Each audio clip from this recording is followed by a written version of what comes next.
For some brains, walking into a crowded shopping mall sends the exact same distress signal as being chased. Ever wonder why certain brains treat a busy coffee shop like a crime scene? Today, I'll explain crowd anxiety like you're 5 years old. By the end, you'll understand exactly why your brain triggers a survival response in a shopping mall, and what's actually happening when it does. Picture this. You're at a holiday market, bodies everywhere, noise swelling from every direction, strangers brushing past you without looking. You can't find the exit at a glance, and then something shifts inside you. Your chest tightens, and your thoughts start moving faster. Every face becomes something your eyes sweep past, scanning, filing, flagging. The rational part of your brain says, you are fine.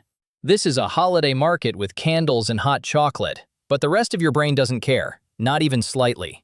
Because here's what most people are told about this experience. You're anxious, you're introverted, you're being dramatic, just push through it. But here's what's actually happening instead. Your brain has a surveillance system. It's so fast, so automatic, and so ancient that your rational mind doesn't even get a vote. For some brains, not broken brains, not weak brains, that system fires on crowds the same way other brains fire on a dark alley. That feeling isn't located in your thoughts. It's embedded in your hardware. Before I explain why, let me introduce the part of your brain running this whole operation without asking your permission. Deep inside your skull, there's a small almond-shaped structure with exactly one job.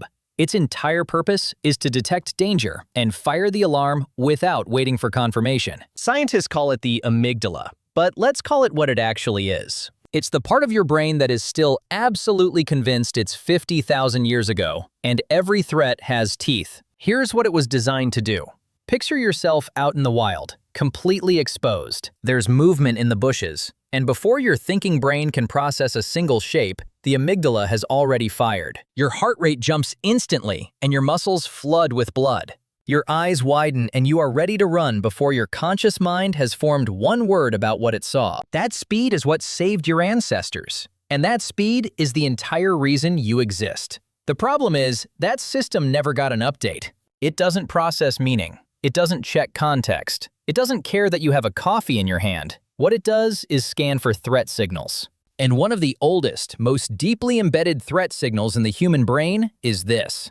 Too many unknown people, too close together, with no clear escape route. That's not a quirk. That is the exact blueprint of a dangerous situation for most of human evolutionary history. Being surrounded by strangers in a space you couldn't escape was genuinely one of the most dangerous scenarios a human could face. Your brain learned that lesson so deeply, it coded it into the alarm system itself. So when some brains walk into a crowd and the alarm fires, that's not malfunction. That's the system working exactly the way it was built. It just can't tell the difference between a hostile crowd in the wilderness and a holiday market with hot chocolate. But wait, here's the part that makes it stranger. Not everyone's alarm fires on crowds. Some people love them. So why do some brains respond to a shopping center the same way other brains respond to a knife?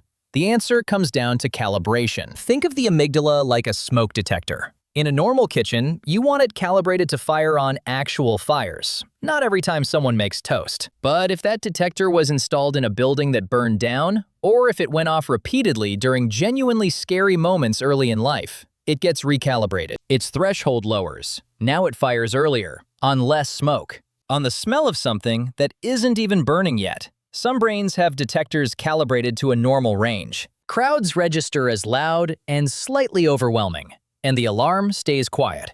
But other brains, through genetics, through early experiences, through nervous systems wired more sensitive from the start, those detectors are set lower. They fire faster, and they fire on crowds. Your amygdala doesn't know it's being dramatic. It genuinely believes it's saving your life. This is where it gets genuinely fascinating. Research into how the nervous system processes social density shows something most people never hear about. More bodies means more input, more sound, more movement, more unpredictable stimuli from every direction at once. For a nervous system running at average sensitivity, that's just background noise. But roughly 20% of humans are born with a nervous system wired to run hotter. For those brains, that same input isn't background noise. It's an avalanche. Every sound arrives louder than it should. Every movement in peripheral vision gets flagged as potentially relevant. The brain tries to track too many signals simultaneously and starts burning through its processing power.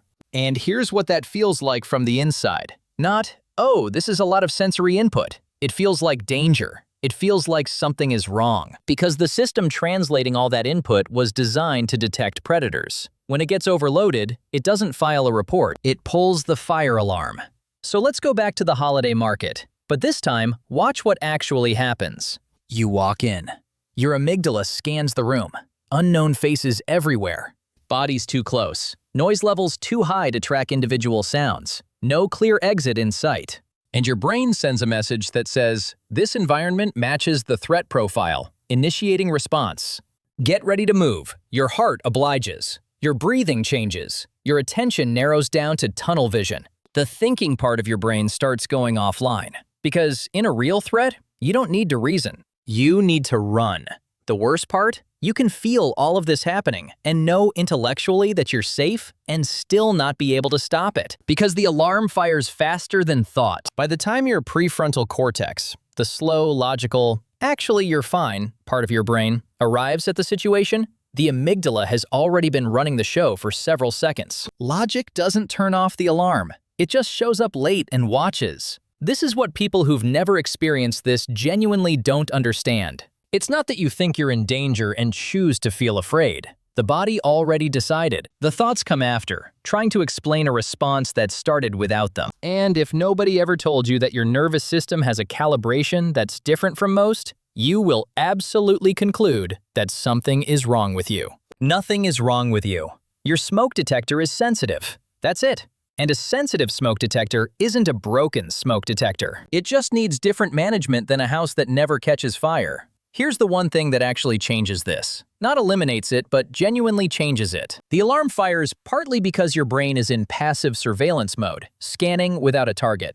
What disrupts that loop is giving the brain a task it can actually complete, not calm down. That's like telling the smoke detector to relax. Instead, orient deliberately.